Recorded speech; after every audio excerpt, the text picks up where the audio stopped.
So this guy's making what they call a Rolex, which is egg, onion, and I think he's going to put some tomato, and he's going to use one of these chapatis, and they fry it all and wrap it all together. And this costs 2,000 shillings, less than $1. It's about 80 cents. So he's put one chapati on the top. It's a bit like French toast without the honey. Looks quite nice, quite tasty. Now I think he's going to chop it up now. Oh, he's going to put some tomatoes in it. Check I've got enough money. 2,000 Ugandan shillings. Shillings, one of the few things left over from the British colonial periods. All right, so that's just kept hot all the time. I think he's got charcoal burning inside it. Thank you. One tasty Rolex. Nice. Well, it's hot. Nice. It's a good snack and it'll fill you up.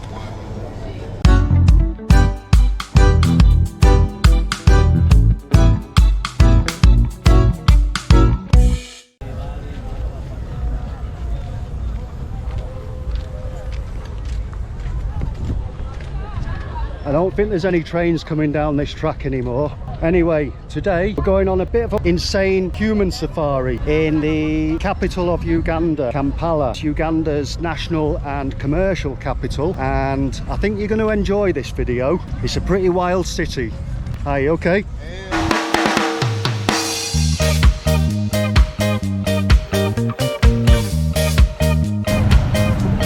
So Kampala comes from the phrase or the meaning, that is, of the impala, because the whole area, the whole region was originally, it was all bushland, and it was full of impala antelope, and it was reserved as a hunting region for these impala. But anyway, nowadays they just simply call it Kampala.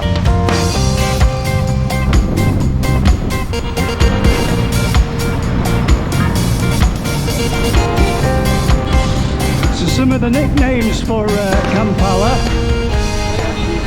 Kla, the happy city, and the city that never sleeps. And I've got to be very careful with my camera because there are a few snatch and grabs that go on.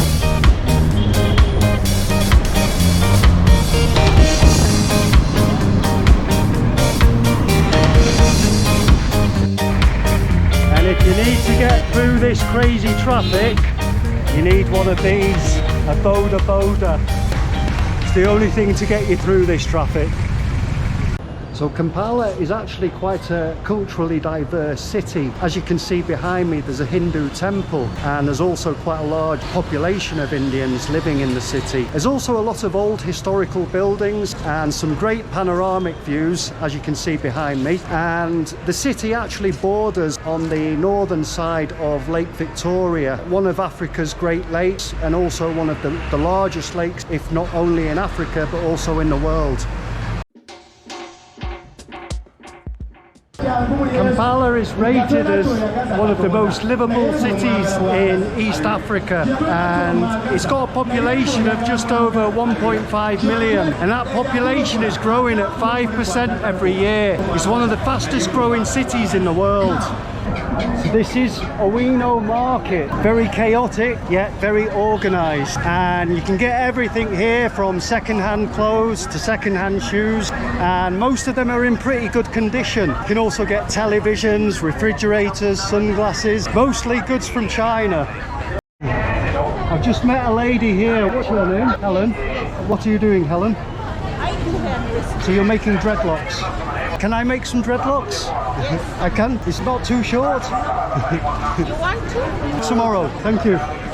It's also an ideal environment for pickpockets and thieves. I was told twice yesterday to put my telephone away, and that's why I keep ducking into little places like this, because I'm a little bit cautious of getting the camera out down there in all those crowds, because people do run past and snatch things out your hands.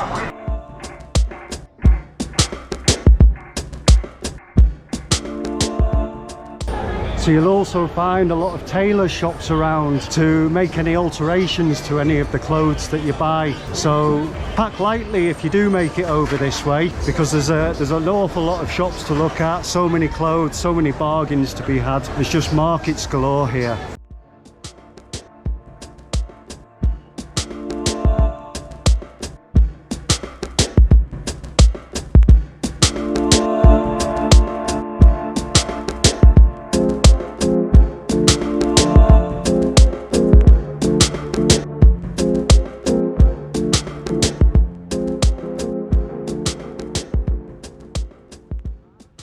Although Uganda is significantly Catholic religion, making up about 60–70%, there's also a considerable number of Muslims, and as you can see behind me there's a very big mosque. This is the National Mosque. Originally it was built in 2006 and officially opened in 2007. Originally it was named the Gaddafi Mosque because it was actually gifted from Colonel Gaddafi in Libya, but then I think later in about 2013 it was named the National Mosque just after Gaddafi died. It is a popular tourist attraction, and you can come and you can pay here and you can get taken up to the top of the minaret, and that's where we're going now. We're going to go up into the top of the minaret and we're going to get a good view of the city.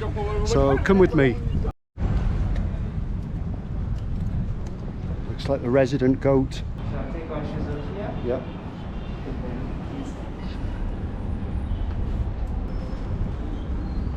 Keep your socks clean.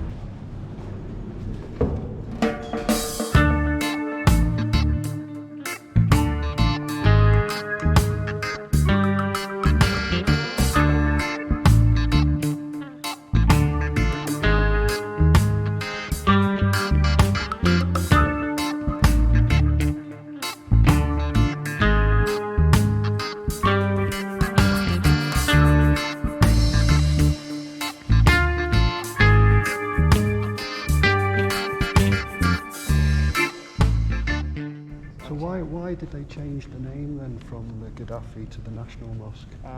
When Gaddafi passed away, Yeah. The Libyan government requested that the name is changed. It was something political.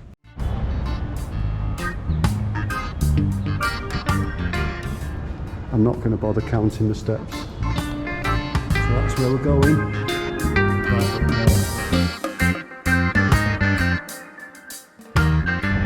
there. Okay. So he's just told me there's 304 steps.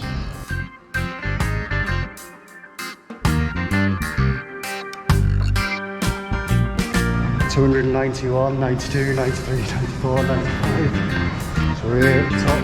That's for the call to prayer, the speaker. Oh, you got a radio station as well. Wow, what a view!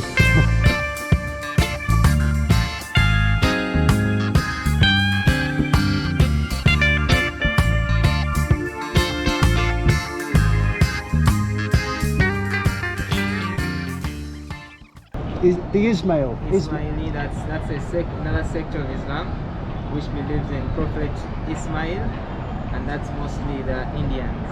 Okay. So When the British were here, it was more like countryside, not so many buildings. Not so many buildings, so it's more countryside. We go down? Yeah.